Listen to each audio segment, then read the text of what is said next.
पक्ष संघटन कार्य व पक्ष प्रसार व विस्तार या सर्व बाबी सक्रिय कार्यकर्त्यांवर अवलंबून असून कार्यकर्त्या हा पक्षाचा कणा असल्याचे प्रतिपादन मोहिनी नाईक यांनी नुकत्याच संपन्न झालेल्या राष्ट्रवादी काँग्रेस पक्षाच्या वतीने वाशिम जिल्ह्यातील स्थानिक पक्ष कार्यालय पुंजानी कॉम्प्लेक्स कारंजा लाड येथे आयोजित संवाद बैठकीत केले। राष्ट्रवादी काँग्रेस पक्षाचे वाशिम जिल्हाध्यक्ष मोहम्मद युसुफ पुंजानी यांच्या अध्यक्षतेखाली आयोजित बैठकीत आगामी लोकसभा व विधानसभा यासह स्थानिक स्वराज्य संस्था निवडणुकीसंदर्भात यावेळी उपस्थित पदाधिकारी व कार्यकर्त्यांशी संवाद साधण्यात आला। यासाठी आम्ही प्रयत्न करणारच आहोत। त्यासाठी महिलांच्या फक्त अडचणी सोडवा असं नाही म्हणणार, पण सक्षमीकरणामध्ये आम्हाला तुमची मदत लागणार आहे। आपल्या राष्ट्रवादीचे जिल्हाध्यक्ष पुंजानी साहेब यांचं कौतुक करावं तितकं कमी आहे। अजितदादांच्या आशीर्वादाने आणि पुंजानी साहेबांच्या इच्छेने आज माझी नियुक्ती झाली आहे। जास्त दिवस आलेले नाही।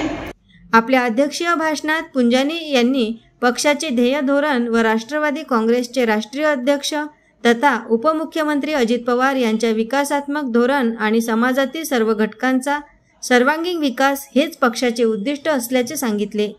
या प्रसंगी माजी नगराध्यक्ष दत्तराज डहाके, माजी जिल्हा परिषद सभापती जय किसन राठोड, महिला जिल्हाध्यक्ष माधवी झनक, रायुका प्रदेश उपाध्यक्ष प्रशांत गोळे, राष्ट्रवादी काँग्रेस पार्टीचे विद्यार्थी जिल्हाध्यक्ष आकाश शिंदे आदींनी आपले मनोगत व्यक्त केले।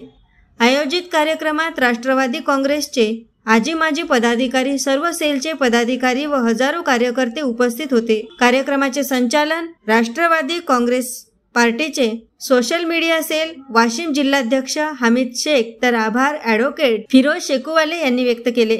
आगामी निवडणुकांमध्ये महायुतीकडून देण्यात येणाऱ्या उमेदवाराला तनमन धनाने मदत करण्याची ग्वाही देत आगामी लोकसभा निवडणुकीसाठी यवतमाळ वाशिम मतदारसंघ राष्ट्रवादी काँग्रेस करिता सुटावा यासाठी प्रयत्न करेल। एएस न्यूज महाराष्ट्र करिता कारंजा येथून प्रतिनिधी दामोदर जोंधळेकर।